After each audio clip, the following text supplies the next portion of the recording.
And that is why microtransactions can be very important for game developers and actually a good thing for games. Wait, what? I can explain. Stay with me for a minute. This model of spending 3, 4, 5 years cooking a game in the creative kitchen of high tech and then tossing it out like the shiniest diamond, expecting the whole world to be in awe, worshipping your brilliant intellect, is simply doomed. It's not a thing anymore. Even the most established billionaire companies have problems doing that these days. And you expect a regular, mid-sized studio to do that? The games industry is really bad at being sustainable. And I think Hi-Fi Rush is a great example of that. Developer Tango Gameworks, and yeah, that's how you pronounce it because they're Japanese.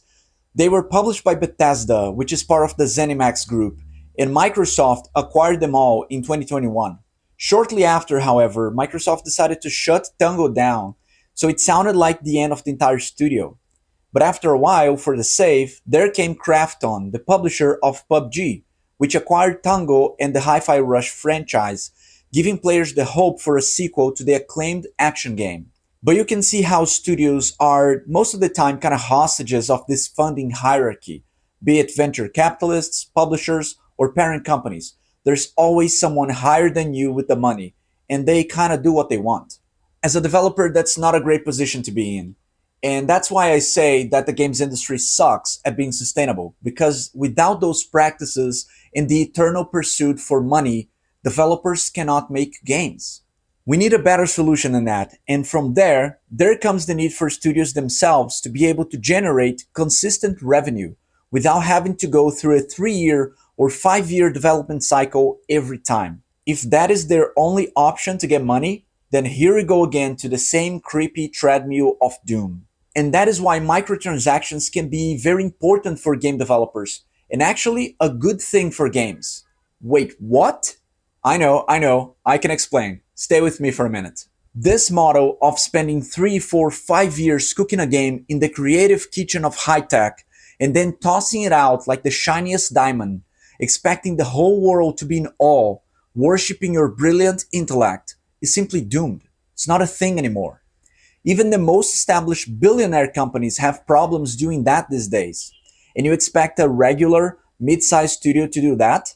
Hey guys, it's Harry. I've been a game designer and producer for the past 10 years. And in this video, we're going to talk about Hi-Fi Rush and a discussion that I feel it's very important for the games industry as a whole and that I feel very connected to. So hit the like button, subscribe to the channel. You know how YouTube works. We need the engagement. We need to show YouTube that you guys want more content like that. And I want this discussion to reach out to more people, right? So we can continuously discuss this because this is very important. Also leave a comment below. Have you played Hi-Fi Rush? Are you excited about the sequel? Let me know. All right, let's go to the video. Studios need a way to sustain themselves without being completely dependent on external money. They not only need a consistent revenue stream, like microtransactions, for example, but they also need ways to validate their games early on so they are less dependent on big corporations. Things like early access, but real early access, not the kind of early access where the game is pretty much finished already. We need a prototyping access, so to speak, a way for developers to present their game real early on, to build a community around it, and have players support it. And sure, that might be Kickstarter and other crowdfunding platforms, that's a good thing. But even that's just a starting point to solve the sustainability problem. Of course, there are a lot of predatory monetization practices, and that's just bad for players and the industry itself. But on the other hand, microtransactions and other kinds of in-game revenue offer a financial incentive for developers to continue developing more features to a game. It's a way to expand the game over the years, plus a way to be more sustainable and, who knows, become able to self-fund their future games.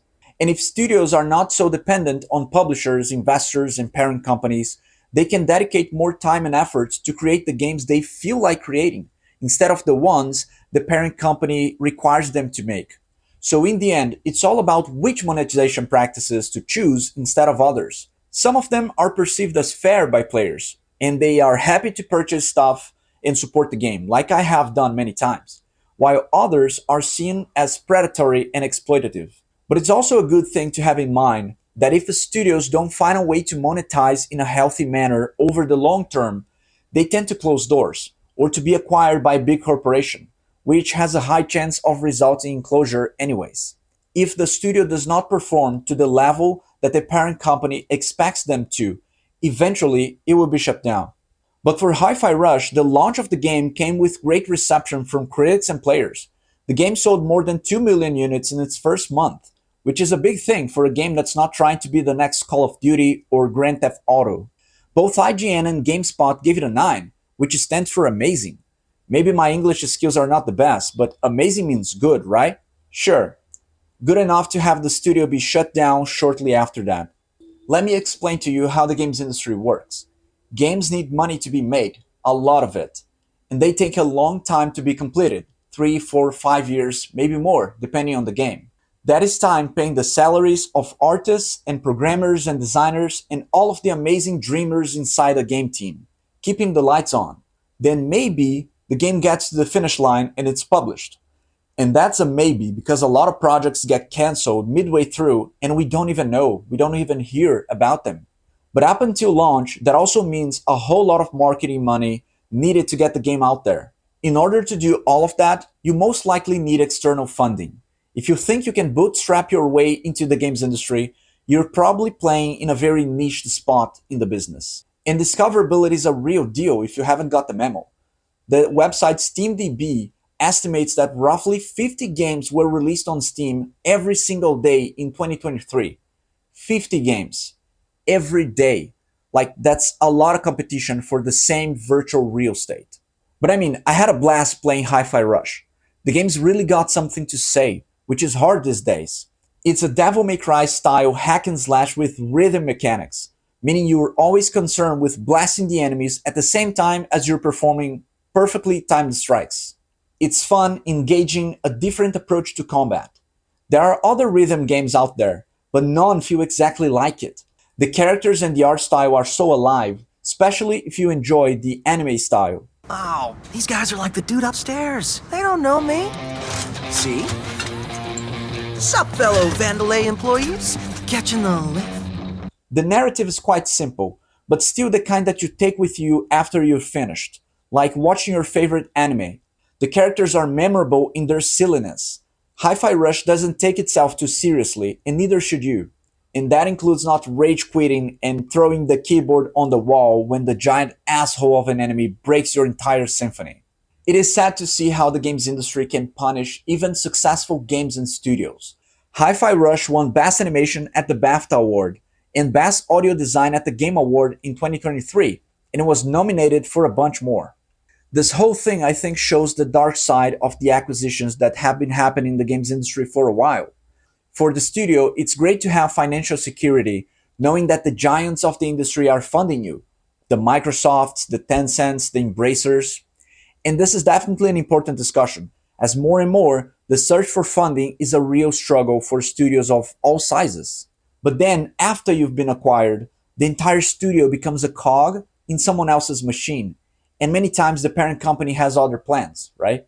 Microsoft allegedly stated that the reason for Tango Gameworks shutdown was simply that they needed to focus on bigger and more consolidated IPs.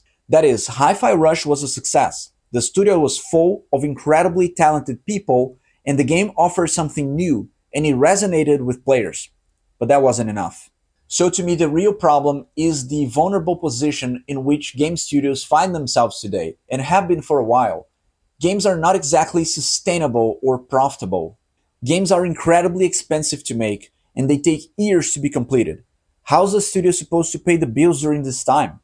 Successful studios might have revenue coming from their older games, but we know that's not even close enough to fund new endeavors that almost always need to be bigger, bolder, open world, and whatnot. We as an industry are walking to a less and less sustainable environment, and we need to do something about it.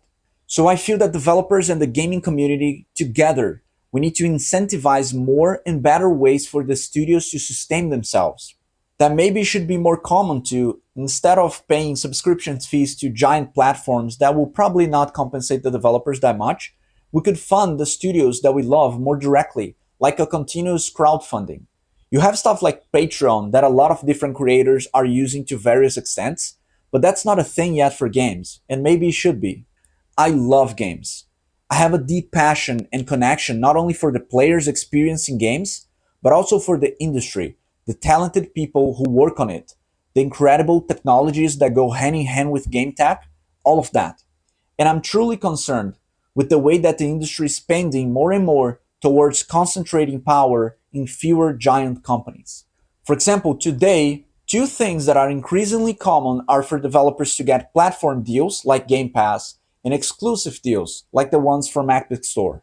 Again, these are good options in a way that developers get money up front, helping them not to go bankrupt before they even get to the finish line. It gives them some financial security, but it also takes away a lot of growth opportunities and creative control that they would have if they remained in control of their titles. So the truth is that with the reality of the industry that we have in our hands today, developers need to think more thoroughly in terms of the long-term strategies and sustainability as a studio. Publishing deals, external funding from large corporations, and platform deals can definitely be a good thing, but they are usually not aligned with the long-term health and growth of the studio. And I think Hi-Fi Rush and the acquisition of Tango by both Microsoft and now by Krafton really displays that. We all desire that Tango is greatly successful, that we soon see Hi-Fi Rush 2 and more titles coming from the company. But what happens when the agendas misalign? When Krafton has other plans? This is yet to be seen. Alright guys, thank you so much for watching the video. I hope you enjoyed it, and if so, subscribe and share it with a friend who also loved playing Hi-Fi Rush. And I'll catch you guys next time.